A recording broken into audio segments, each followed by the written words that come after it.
guys, and welcome to another storytelling video. Okay, by the title of this video, you already know what I'm about to discuss with you guys. Is a funny story, but it's just my reality. On all my life, guys, all my life, my angels have been strangers. I don't know, it still baffles me up to date. Like sometimes I sit and ask myself, why don't I get help from people that I know, people I call my friends? Like all my life, I've been getting help from people I don't know. Sometimes people I've not even seen, like people I don't know at all. There are many of them. There are so many incidents in my life where I have been graciously helped by people that I don't know. But these three are the ones I will never forget. I was in a life-threatening situation, and these people, out of nowhere, they offered me this help. And without their help, probably I won't be here till now. I won't be here now. Like, I don't know what would have happened to goodness. Because I'm not the type that loves sharing my problems with my family or my friends, especially my family. I I don't like bothering them. I like, smiling even when I'm suffering. I will tell them I'm good. Maybe that is why God always send people that I don't know to help me, because I can be in the point of death. Like I can be in the blink of death and I will still smile and tell my family that I'm fine. Trust me, guys, my siblings and my mother, they've been telling me to stop this. We are your family. Tell us when you need our help. But I always think that I'm the one to be helping them and not the other way around. Like I always have this feeling that I don't need to bother my family. I don't need to bother them. If there's anybody that should help them, it should be me. So I always come out of tough situation on my own. And God will be like, God, goodness, you need people. Since you can't talk to your family, let me send people that are not your family. First was when I was still looking for admission in higher institution. Then I was still in Port Harcourt. So I boarded a bus that would take me for my aptitude test. That is what they call it then. I don't know if they still do it, but it's kind of an examination where you go to the school where you are applying for admission and they will examine you themselves. So then I was about going to the school where I was looking for admission, and that is in Ebony State, the famous FUNAI, Ebony State Federal University, Ndufu Alike FUNAI. So we boarded the bus in the park, and there was this girl sitting close to me. Though we didn't really talk throughout the whole journey, we didn't talk from Port Harcourt to Ebony State. We didn't talk. We are just on our own. Like we basically didn't know that we are even going to the same destination. I never asked her, and she never asked me. So I don't know that she's also going for the same examination and in the same school. So we are just in the bus, enjoying the long journey, because it was incredibly long journey, like 24 hours journey on the road. And my intention was that we are going to arrive in Ebony State quite early, and then maybe I can sleep at any of the hostels in the school. Maybe ask any of the students to accommodate me just for the night. The next day I write my examination and I'm on my way back to Port Harcourt. That was my initial plan, guys. That was my initial plan. But guess what? While we are still on transit en route to Ebony State, our car was messy, broke down several times on the road and delayed the journey. We arrived Ebony State like 12:40 something a.m. and trust me, everywhere was dark. No one was on the road. Like we are basically on we are on our own. Everybody was busy looking for where to sleep. They already have plans, right? Everybody just exited the bus, and I'm like, what am I going to do? Because by that time, the school where I was going to write examination, they've already locked everywhere. The door is locked. They don't allow anyone in or out. So I don't know what to do. I don't know. I don't have anywhere to sleep over. And guys, remember that that was my first time in that state, in that city. I don't know my left, my right. I don't know anyone there. I don't have anywhere to go. In fact, I don't even know any place there. I was just stranded.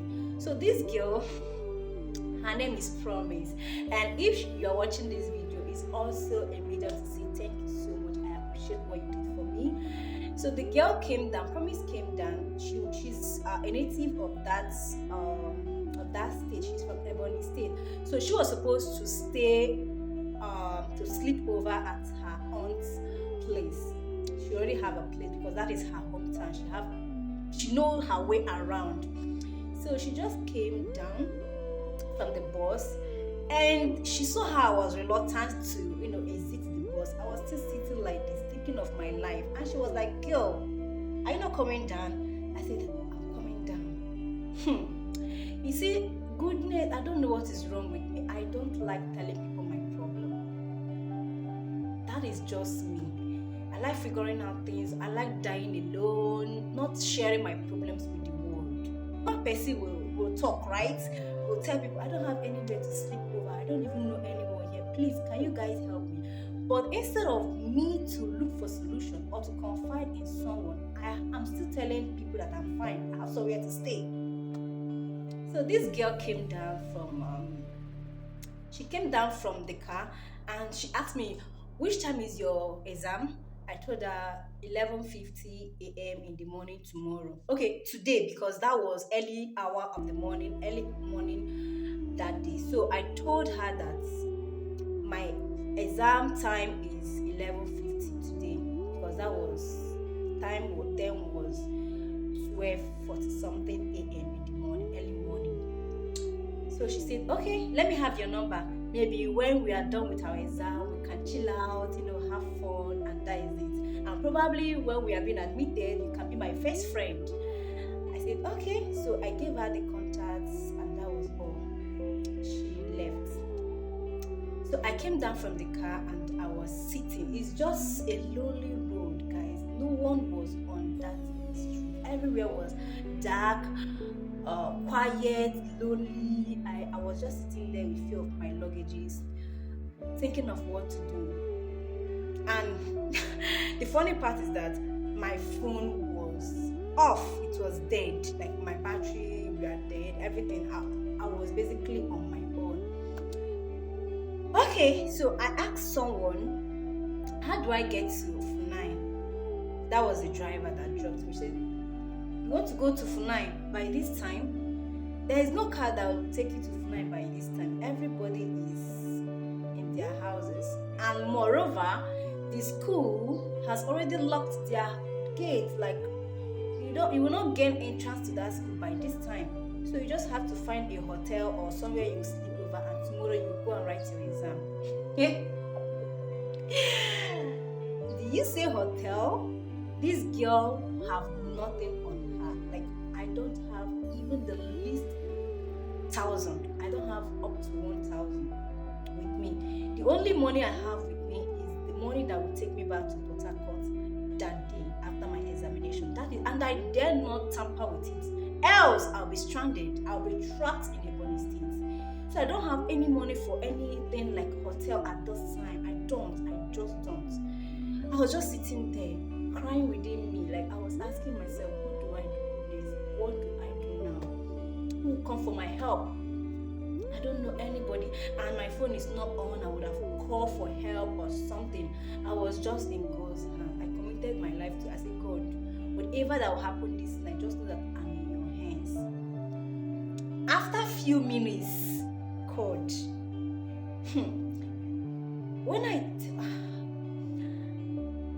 after a few minutes, guys, I saw a car pulling over. I'm like, who is this? I was scared. I said, these kidnappers, who is this? The car pulled over, and I was about running when Promise said, "Goodness, it's me, don't run, it's me." I said, "What are you doing here?" She said, "I'm here with my aunt. You want to pick you up? Come and sleep over at our." She said, "Come and sleep over in our house." I'm like, how can you invite a total stranger to your home? You don't know me. We just coincidentally boarded the same bus, and you are here for me. She said, "Yes. When we were exiting the bus, I saw your countenance, I saw your mood, and I know you don't have anywhere to sleep. I can't sleep comfortably knowing that you are out here on your own with nowhere to go."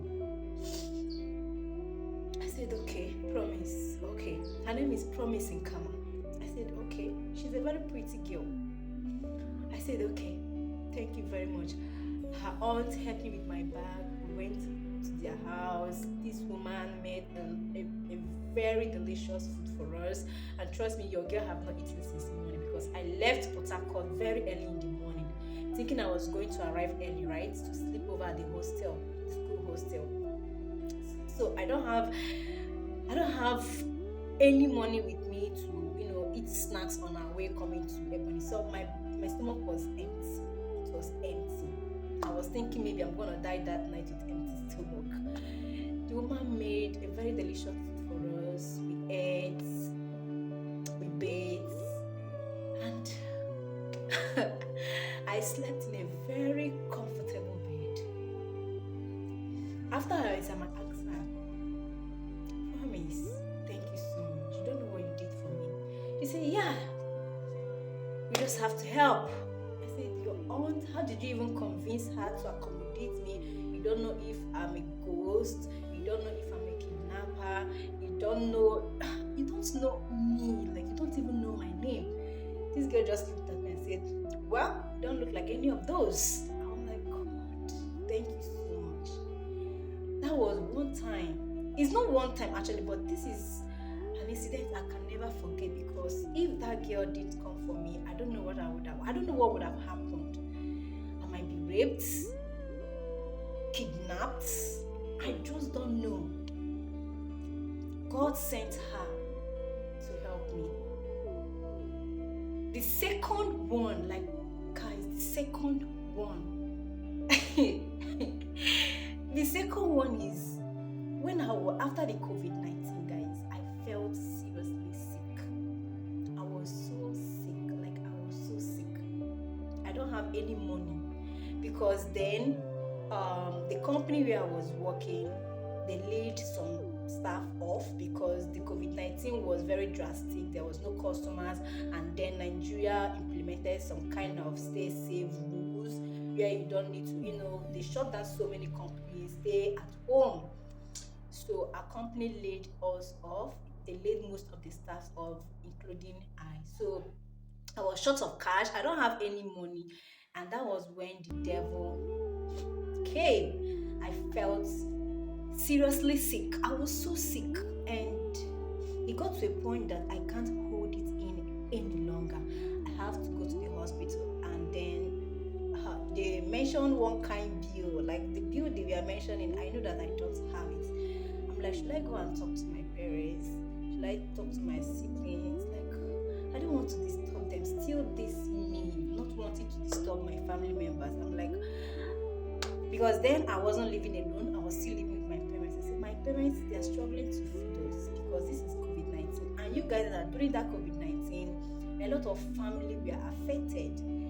Things were seriously hard for so many people, because people are not going to their various businesses, and there was hardship, like serious hardship then. So I'm like, wow, why will I disturb my parents now? They don't have money. No, I cannot tell them about this. Like, I didn't tell my parents about that sickness, but that sickness almost took my life. I pick up my phone. I'm like, okay, there is this friend I met on Facebook. We don't know each other, but we've been chatting and we feel kind of connected. I'm like, I don't like begging. What do I do? So I picked up my phone. I'm like, let me just test him and see what he will do. I opened my Facebook and I saw his message. He was like, goodness, you've not been online for some days now. Hope you are good. I said, I'm not good though. I replied, I'm not good. Thankfully, that was a good step to, discuss my problem.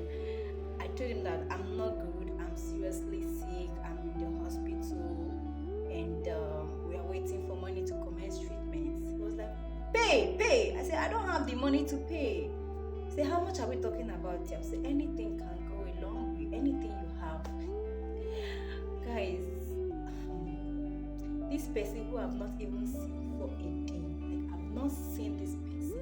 The person sent me the complete hospital bill plus extra cash to take care of myself, to buy medication, buy food, and to be good. Like the money was more than enough.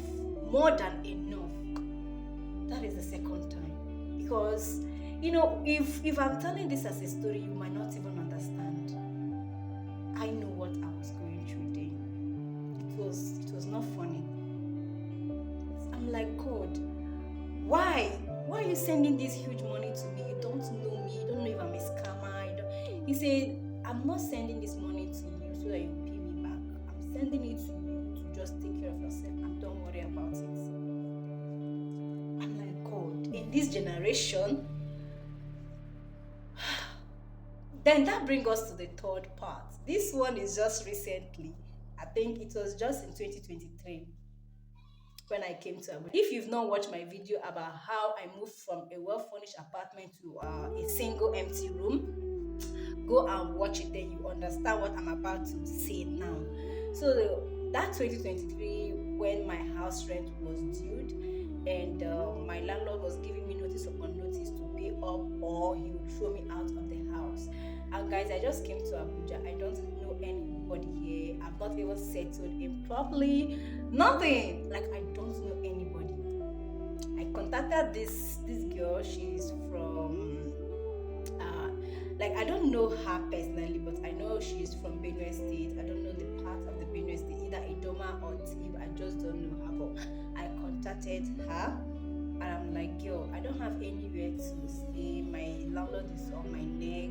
He's threatening to throw me out and embarrass me. And if this man eventually throws me out of this house, girl, I don't know where I'm gonna spend it. I don't have anywhere to lay my head. I might end up sleeping on the bridge. Please, because I don't even have the money to transport some of my few remaining properties to the east where my parents are living in order to go back. I don't even have transportation money to go back to my parents as the case is now. So I just need somewhere I can lay my head until I get a good stable work to rent an apartment. And I was thinking maybe she will say no, because accommodating strangers in this modern time is quite risky. People are quite skeptical about it because things are happening.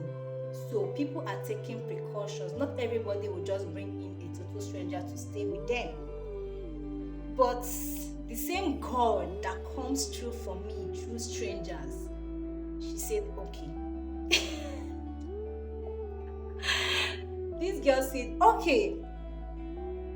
I didn't do a lot of convincing. I was thinking maybe I'm gonna beg, or even go on my knees. I was ready to do anything if that would make her accommodate me, because I was desperate at that time.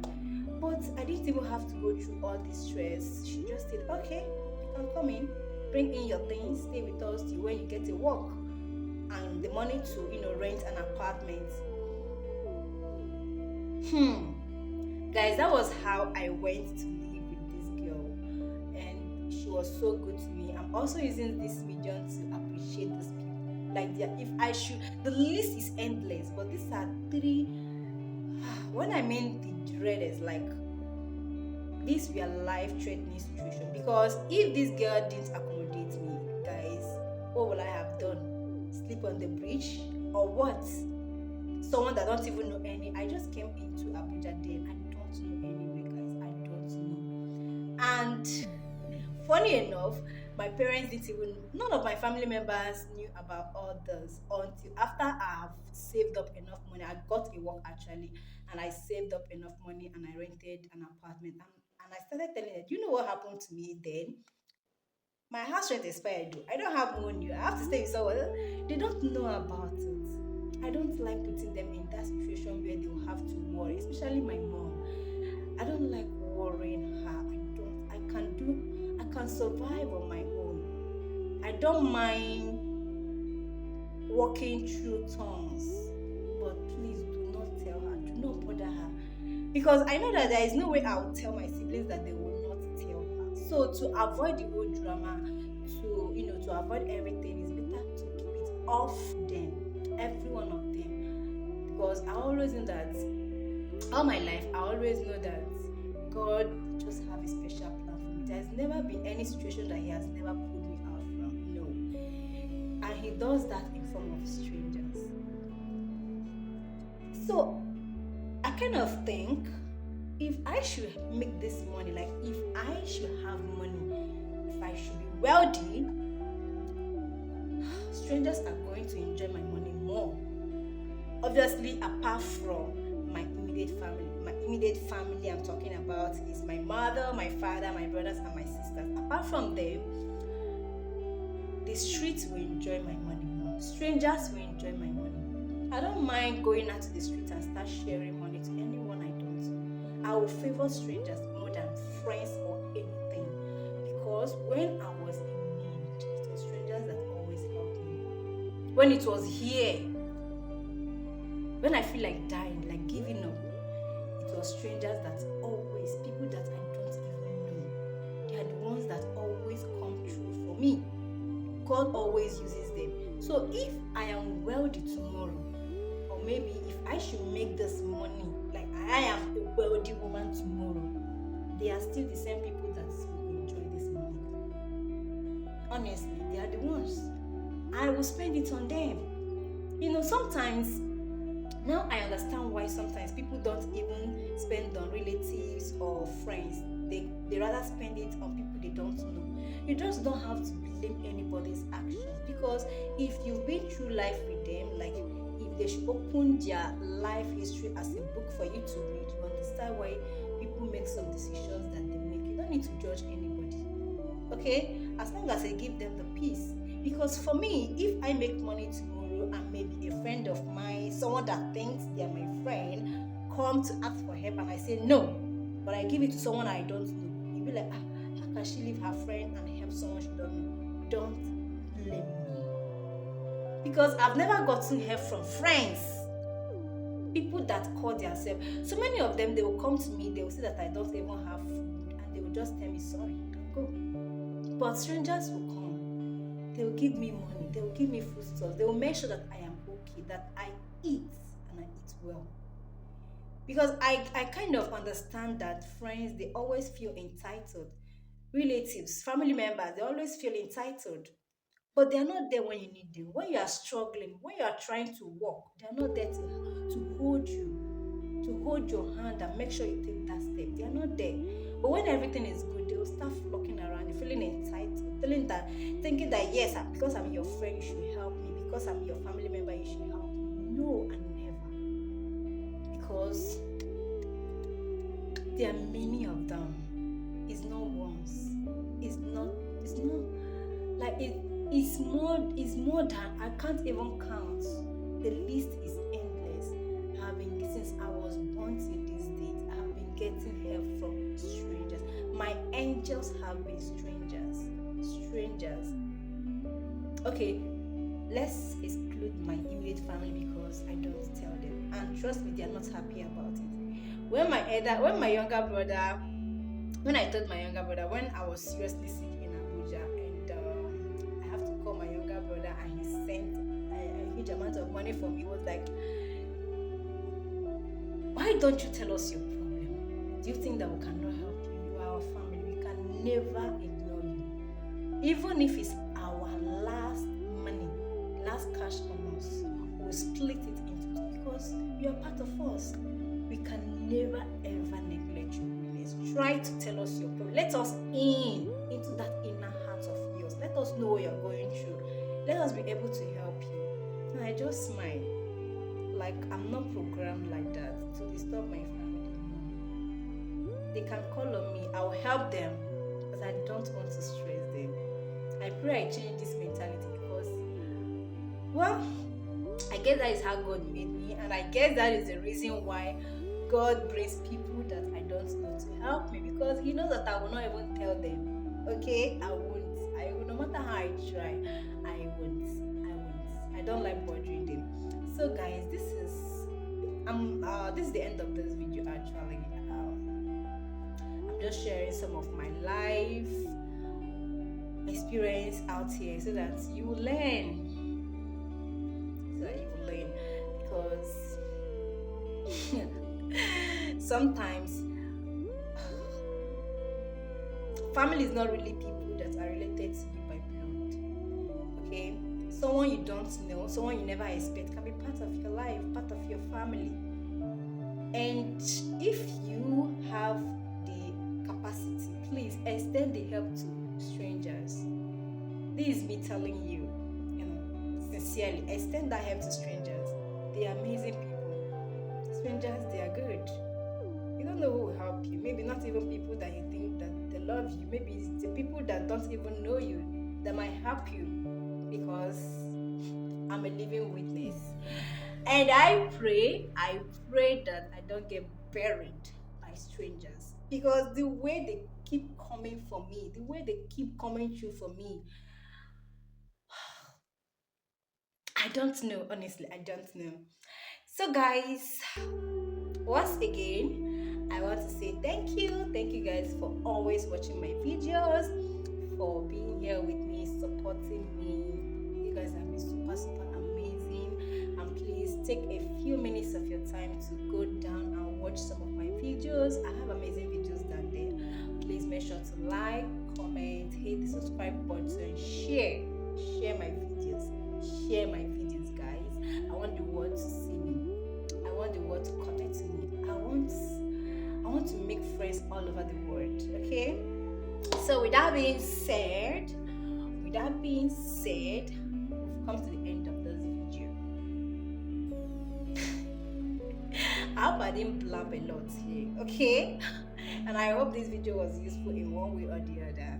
So guys, thank you so much for watching till this end, like to this point. I am super grateful. I don't take you guys for granted.